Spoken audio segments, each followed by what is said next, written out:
Welcome to the world of the Dollhouse. At the Concord Museum, this exhibit of miniatures entices all ages.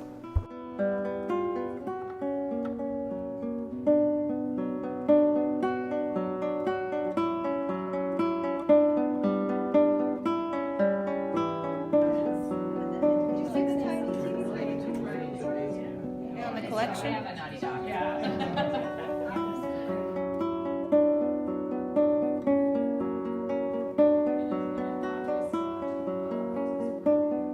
When Vivian Green's Dollhouses came up for auction, I thought to myself, this is the one chance I would have to find, 17th and 18th century structures. So I decided I couldn't just get one.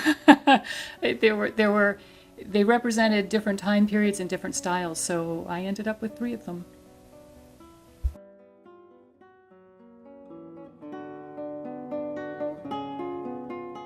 Searching for and buying the heirloom dollhouse is just the beginning. The real challenge is often to restore it and then to furnish it.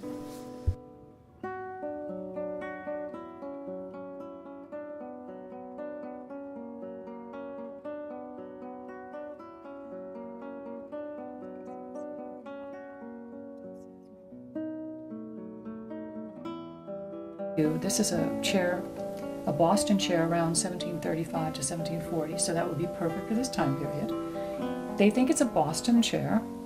So when I put these houses together, I certainly thought about mixing the English with the American, because obviously I'm over here. So as these houses pass through my hands, and they will go on to others, and over time, I hope they survive many more centuries. I just figured that I'd put a little bit of an American feel into it, because that represents my life. And so we decided to, certainly a chair like this, the English made many chairs during the Queen Anne and Chippendale time period that would look like this chair, but this is an exact reproduction of a beautiful carved Boston chair, and you see that detail up on the top there.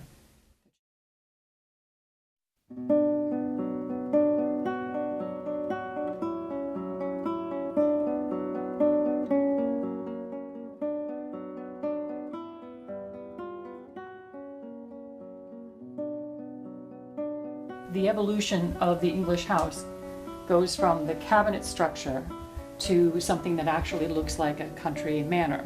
With the coining on the sides, now you've got a pedimented doorway, you've got, divided light windows, a basement, and a brick facade. It actually looks like a real house.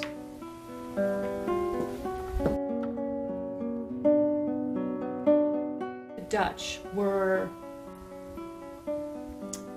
focused on the baby houses, as they were called, as really adult toys. And they would fill them with beautiful silver miniatures. Of course, the Netherlands were where they crafted some of the most beautiful, fine silver miniatures that you will see in some of these houses. And as these houses evolved, so that, and especially as the English started to get interested in doll houses, I think that no longer was it just a sort of a status symbol to have these beautiful ornaments and miniatures inside a cabinet. But what about the idea of making a house that resembled your home?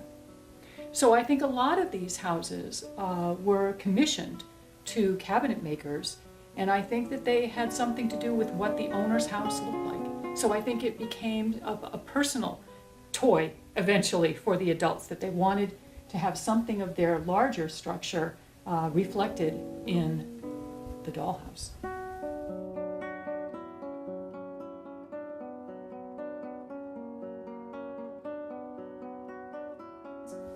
It's part of the evolution from that first William and Mary cabinet house we saw to a structure that functioned somewhat like a cabinet, but looked like a house too. If a child was the daughter of a merchant, there was a potential of him bringing one over from England to America.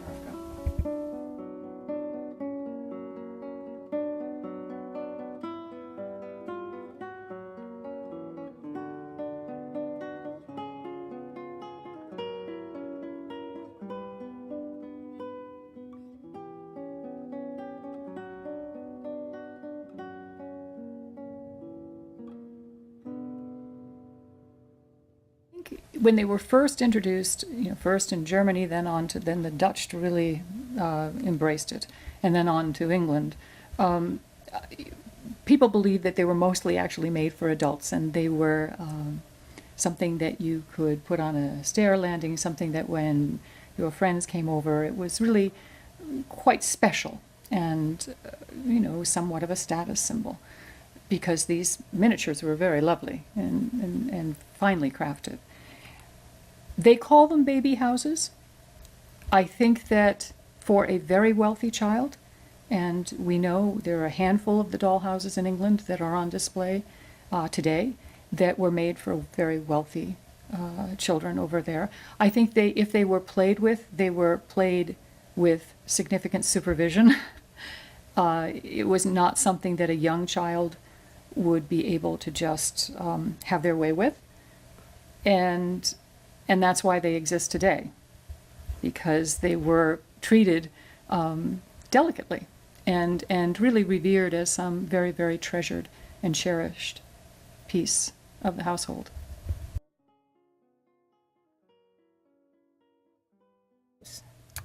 Well, I had a mission because I knew that Vivian Green had said that Prince Charles had seen this dollhouse in one of the first exhibits in London in about 1950 or so.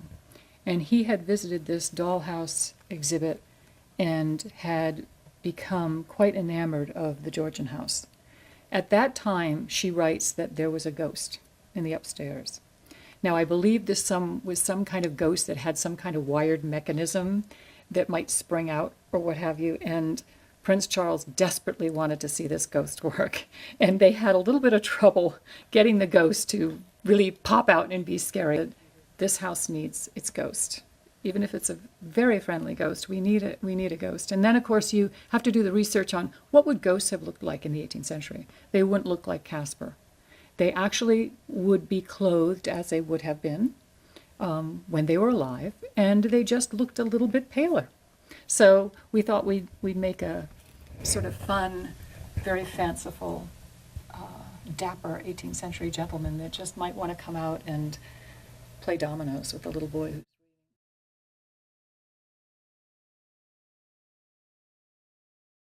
On email, and I thought, oh my goodness, and the fellow that made, finally I found the fellow in Germany that could do the glasswork.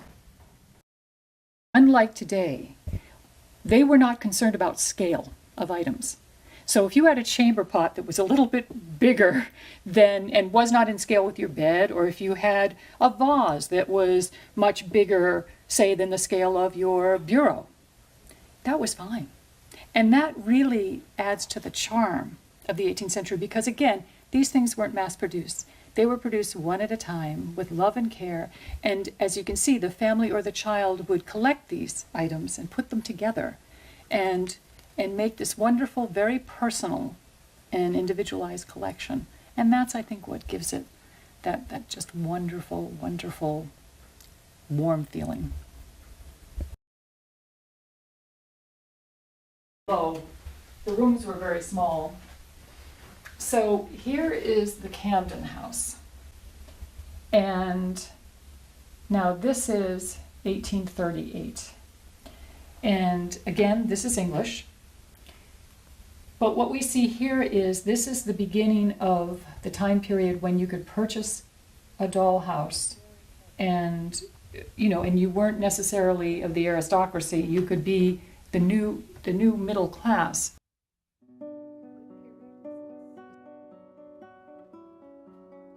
Antiques, living with something that someone else has either created or lived with, that may be centuries old.